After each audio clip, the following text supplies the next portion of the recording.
रूस यूक्रेन जंग चल ही रही थी कि दुनिया में एक नया कोना अब इस युद्ध की विभीषिका से जल उठा है। और ये हैं दो देश, ईरान और इजराइल। इजराइल ने जबरदस्त स्ट्राइक की है ईरान पर। ईरान की तरफ से भी पलटवार की बात कही जा रही है, लेकिन क्या ये महज शुरुआत है जैसा कि दावा किया जा रहा है, और एक बहुत बड़े जंग में अब ये लड़ाई तब्दील होने जा रही है। सईद मुर्तजा हमारे सहयोगी साथ में। मुर्तजा, जिस तरह से आप लंबे अरसे से इस तरह की अंतर्राष्ट्रीय हरकतों पर और इस जंग पर नजर रखे हुए हैं, क्या ये आप महसूस कर रहे हैं कि दुनिया ने शायद अब तक ऐसा नहीं देखा होगा, वैसा अब इस जंग में हो सकता है जो बात अब छेड़ दी गई है? देखिए, ईरान पर जो है, जब 1980 के दशक में इराक के साथ जब उसका युद्ध हुआ था, उसके बाद ये ईरान पर अब तक का सबसे बड़ा हमला है। मतलब कि इतने हम देखें कि अगर 30-35 सालों के बाद जो है ईरान पे बहुत बड़ा हमला हुआ है, और ये बात पिछले 2 महीने से ये पूरी दुनिया को मालूम था, एक तरह से अंदाजा था इस बात का कि इजराइल कोई ना कोई बड़ा हमला कर सकता है। जो ट्रंप ने 60 दिन की बात कही है कि 60 दिन हमने वक्त दिया था और 61वें दिन हमला हुआ है। और हम भी ये बोल रहे थे कि जिस तरह से जो बातचीत चल रही है ईरान और अमेरिका के बीच में, परमाणु वार्ता चल रही है, वो करीब करीब फेल हो चुकी है। और 12 तारीख जब इसकी छठे दौर की बातचीत होनी थी, उस वक्त ये हुआ कि भी अब संवर्धन को लेकर बात इस लेवल पे आकर अटक गई है जहां ना ईरान राजी होंगे ना अमेरिका राजी होगा। तो आखिर 13 जून को क्या होने जा रहा है, तो सबको लगा कि हाँ, तो हमने भी जब खबर लिखी तो हमने कहा कि क्या भाई 12 तारीख को डील कैंसिल हो जाएगी और 13 तारीख को ये शुरू हो जाएगा। और वाकई जो हमला हुआ है वो इसी तरफ इशारा कर रहा है कि 13 तारीख को युद्ध शुरू हो गया है। और ये एक ऐसा युद्ध हो सकता है जिसमें कि शायद अब वैसे धमाके होंगे जो शायद इसके पहले की जंग में नहीं दिखाई दिए, क्योंकि ईरान पर लगातार ये आरोप लगता रहा कि वो परमाणु बम बनाने की दिशा में लगातार काम कर रहा है। वो खुद इनकार करता रहा है, लेकिन इसी आशंका में तो यह हमला किया गया है इजराइल की तरफ से, क्योंकि वो एक बड़ी ताकत। और क्या ये माना जाए कि अगर उसके पास इस तरह की शक्ति है या उस दिशा में वो काम कर रहा है, तो पलटवार भी कुछ ऐसा ही होगा और एटॉमिक वो ज्वाला भी दुनिया में दिखाई देगी। 2003 में ईरान के सर्वोच्च नेता जो है सैयद अली खामेनी, उन्होंने एक तरह से ये फतवा जारी किया था कि ईरान जो है न्यूक्लियर बम नहीं बनाएगा। बिल्कुल। लेकिन इस बात को 22 साल हो गए, और 2015 में जब ईरान की JCPOA यानी कि जॉइंट कॉम्प्रिहेंसिव जो एक डील हुई थी अमेरिका और बाकी देशों के साथ, उसमें यह हुआ था कि ईरान जो है वो संवर्धन जो है अपने यहाँ नहीं करेगा और बाहर संवर्धन होगा, वो अपना परमाणु कार्यक्रम जारी रख सकता है। लेकिन जब ट्रंप आए उसके बाद आए तो 2018 में उन्होंने डील कैंसिल कर दी थी। आज जब ये डील होने वाली थी, जब ट्रंप लग रहे थे कि हाँ भी ये डील हो जाएगी और संवर्धन पे वो कुछ हद तक राजी थे, तब आखिरी मौके पे ट्रंप ने कहा कि संवर्धन पे हम राजी नहीं होंगे, हम बिल्कुल संवर्धन नहीं चाहेंगे और ये एक रेड लाइन होगी। तभी से वहां बात बिगड़ी। और इस वक्त जब ये हमला हुआ है, तो इसमें आप ये देख सकते हैं कि जिस तरह से ईरान की टॉप मिलिट्री लीडरशिप उड़ा दी है। मतलब कि वहां के IRGC चीफ, वहां के चीफ ऑफ स्टाफ मोहम्मद बागरी, वो मारे जा चुके हैं। वहां के aerospace force Aamir Ali Hajizade उसके कमांडर थे, उनकी मरने की खबर है। अब इतने बड़े बड़े कमांडर ईरान ने खो दिए हैं, तो बड़े साइंटिस्ट इस मिशन में लगे हुए हैं। जी बिल्कुल। करीब 20 लोगों के मरने की बात है, और टोटल जो है करीब 78 लोग मरे हैं तेहरान और बाकी जगह पर। जिसे हम ये कहें कि जो मेन टारगेट थे उसके अलावा ये नुकसान हुआ है, और करीब 300 से ज़्यादा घायल हैं। तो ये बहुत बड़ा हमला है ईरान पे। पिछले इराक युद्ध के बाद ये ईरान पर सबसे बड़ा हमला है। और मुर्तजा, हम ये भी देख रहे हैं कि उन्होंने जो निशाना लगाया है, चुन चुनकर उन जगहों पर, उन लोगों पर लगाया है जो फ्यूचर में उसे एक बड़ा खतरा साबित हो रहे थे। यानी कि इस एटॉमिक मिशन को लेकर के जो वैज्ञानिक काम कर रहे थे, या जिन ठिकानों पर, नतांज की भी बात आ रही है कि वहां पर भी नुकसान पहुंचाया। लेकिन जो रिपोर्ट्स आ रही है, क्या उससे किसी भी तरह के रेडिएशन की बात आ रही है? इससे समझ में आएगा कि वो कितना टू द पॉइंट अटैक था या फिर ये सिर्फ टेस्ट था। देखिए, IAEA जो एजेंसी है UN की, जो परमाणु मामलों में दुनिया भर में निगरानी करती है, उसके चीफ जो हैं उन्होंने कहा है कि अभी तक कि किसी भी रेडिएशन की खबर नहीं है कहीं से भी, जहां से मतलब कि सामान्य की जो लेवल है उससे ऊपर कोई ज़्यादा रेडिएशन की खबर नहीं है। अब इसका मतलब है कि ईरान के जो परमाणु सेंटर हैं वो अभी वैसे ही काम कर रहे हैं जैसे पहले काम कर रहे थे, यानी कि वहां पे अभी कोई ऐसा फिजिकल डैमेज नहीं हुआ है।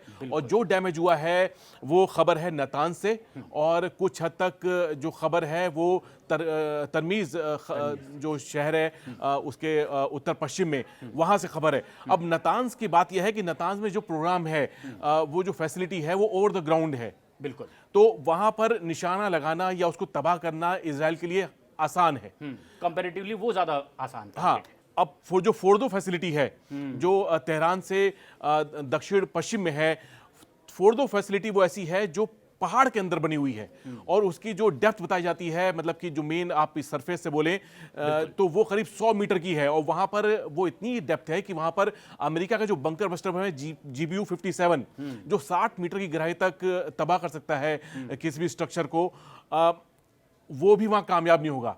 लेकिन इजराइल के पास वो नहीं है, वो इजराइल के पास दूसरे तरीके हैं, बंकर बस्टर बम जो हैं वो कम रेंज वाले हैं। अब इजराइल के पास फोर्दो पे अटैक करने का अगर वो अटैक भी करता तो उसे कोई फायदा नहीं होता। अगर नातांज में अटैक हुआ है तो वो ओवर द ग्राउंड फैसिलिटी है, और वहां पर हम इसलिए देख रहे हैं कि वहां पर धमाके हुए हैं, उसके वीडियो आए हैं, और जो और बड़े जो नुकसान हुए हैं वो हुए खुर्रमाबाद में, जो दक्षिण पश्चिम में ही एक शहर है, और ये वहाँ का मिसाइल बेस माना जाता है जहाँ पर ईरान की मिसाइल्स काफ़ी बड़ी तादाद में रखी हुई हैं। ये सबसे अहम बात भी है कि अब इजराइल ने तो ये स्ट्राइक कर दी है, लेकिन पलटवार ईरान की तरफ से होगा ये भी साफ कर दिया गया है। राष्ट्रपति ने भी कह दिया है कि पछताएगा हमारा दुश्मन कि आखिर उसने ये स्ट्राइक क्यों की है।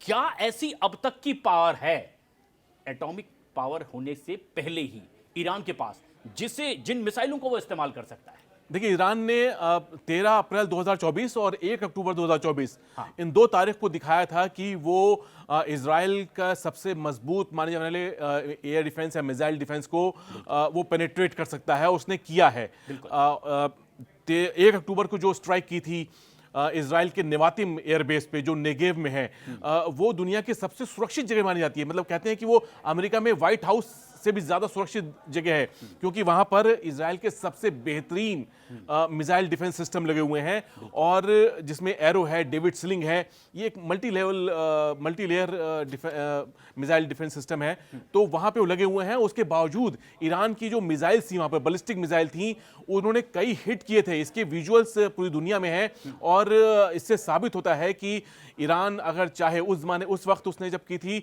तो 200 मिसाइल और ड्रोन उसने मारे थे, उसमें ज्यादातर बैलिस्टिक मिसाइल थी, और वो जब उन्होंने पेनिट्रेट किया था और इंपैक्ट किया था। तो अब इतनी बड़ी तादाद में, मान लीजिए कि अभी कुछ दिन पहले खबर थी कि ईरान में 800 मिसाइल के लिए ईंधन मंगवाया गया है चीन से, ऐसा दावा किया गया।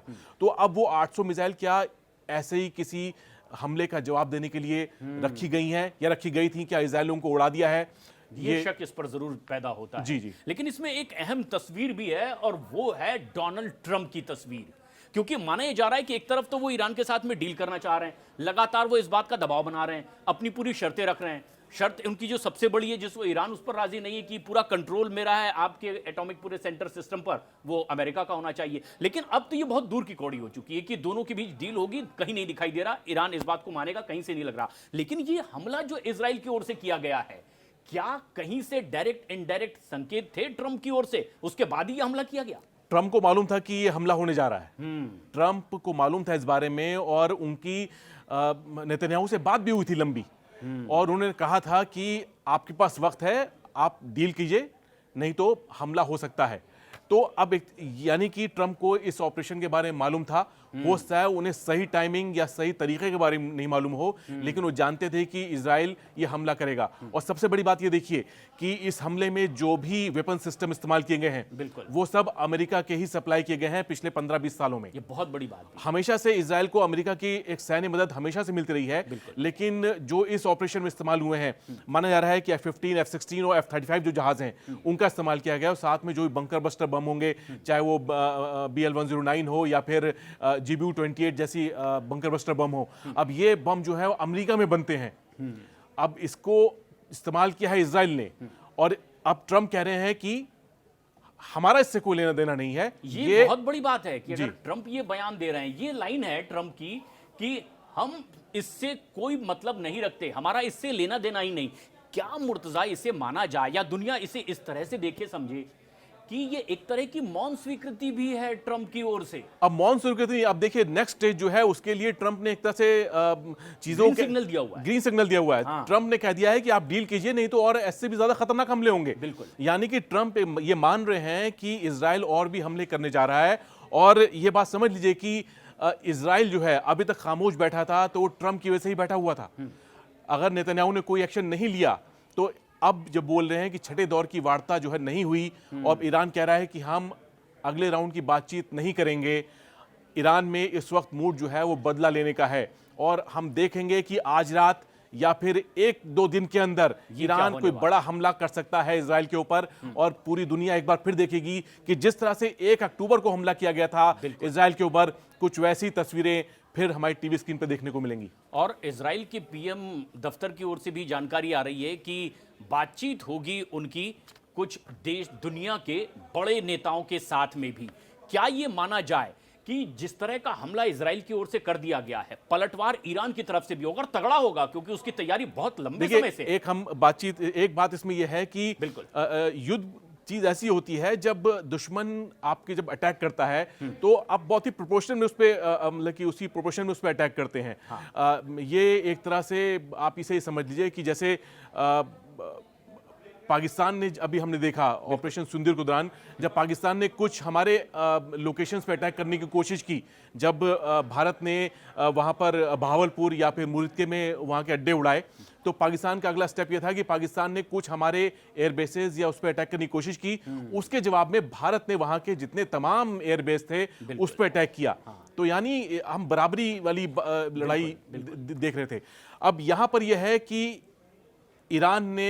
इजराइल ने ईरान के कमांडर्स को अटैक किया है। ये सबसे बड़ी बात है। तो क्या कमांडर के बदले कमांडर, यानी खून का बदला खून और हाँ। कमांडर का बदला कमांडर से लिया। बिल्कुल मुमकिन हो सकता है कि इजराइल की लीडरशिप, वहां के बड़े बड़े मिलिट्री बेस जी उड़ा दिए जाएं, ये हम देख सकते हैं।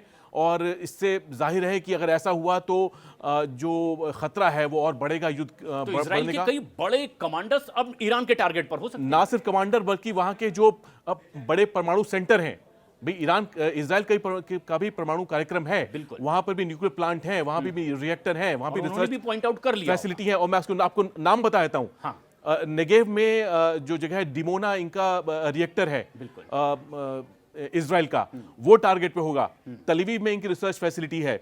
और उसके उत्तर में हाइफा के करीब जो है इनके यहाँ एक योदेफात और एलाबून नाम की 2 फैसिलिटी हैं, जहां पर कहा जाता है कि इजराइल के एटम बम भी हैं, जिसका दावा दुनिया की एक एजेंसी है सिप्री, वो भी करती है, रिसर्च एजेंसी है, वो भी करती है कि इजराइल के पास करीब 100 एटम बम हैं। तो ये वो जगह है जहां पर इजराइल के परमाणु बम की स्टोरेज फैसिलिटी है और ये ठिकाने अब ईरान के टारगेट पर होंगे।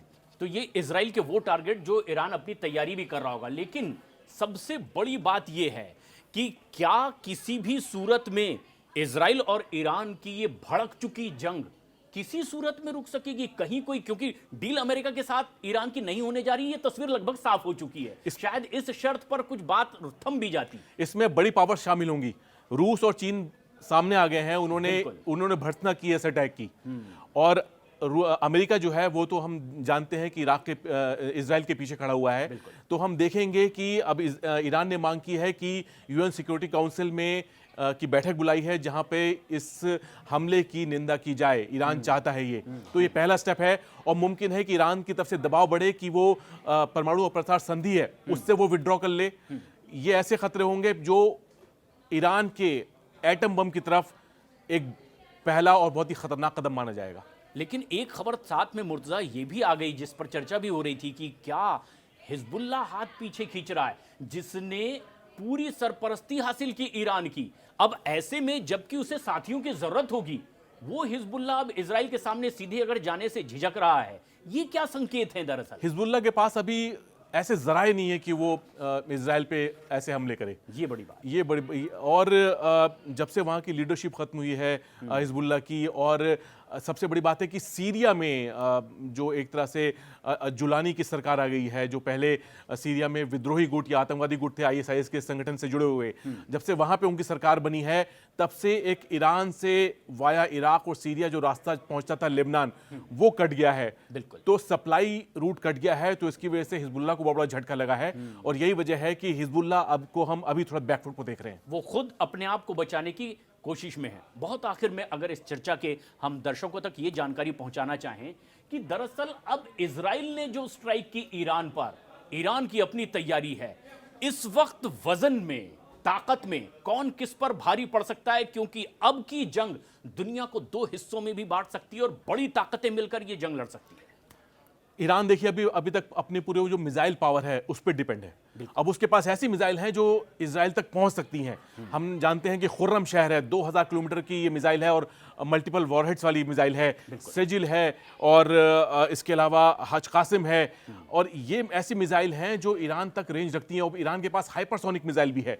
तो ईरान का पहली जो कोशिश होगी वो ये कि इस हमले के बाद वो किसी ना किसी तरह इजराइल को बुरी तरह डेंट करे, ताकि इजराइल को सबक सिखाने वाली जो उसकी हमेशा की ये बात रही है कि इजराइल को हम सबक सिखाएंगे, अगर ये बात खाली चली जाती है तो ईरान की लीडरशिप है उस पर भी सवाल उठने लग जाएंगे कि भाई इजराइल ने हम पर हमला किया, आपने क्या किया। और इसके लिए वहां आवाज भी बुलंद होने लगी ईरान में कि अब बदला लीजिए और अब उस दबाव में भी कोई ना कोई बड़ा कदम उठाना ही होगा। लेकिन वक्त के साथ साथ अब यह तय होगा कि इस एक नई छिड़ चुकी जंग का दुनिया क्या रूप देखेगी, और यह रूप हो सकता है बहुत खतरनाक भी हो, जिसकी लगातार आशंका भी है। मुर्तज़ा, आपकी ये बहुत अहम राय भी और जो आपका तजुर्बा रहा है इस तरह के दुनिया के अलग अलग कोनों में छिड़ी वॉर को लेकर के दर्शकों तक पहुंचा, और लगातार न्यूज़ 18 इंडिया के इस डिजिटल प्लेटफॉर्म के जरिए हम दर्शकों तक पहुंचाते रहेंगे। फिलहाल शुक्रिया बहुत बहुत।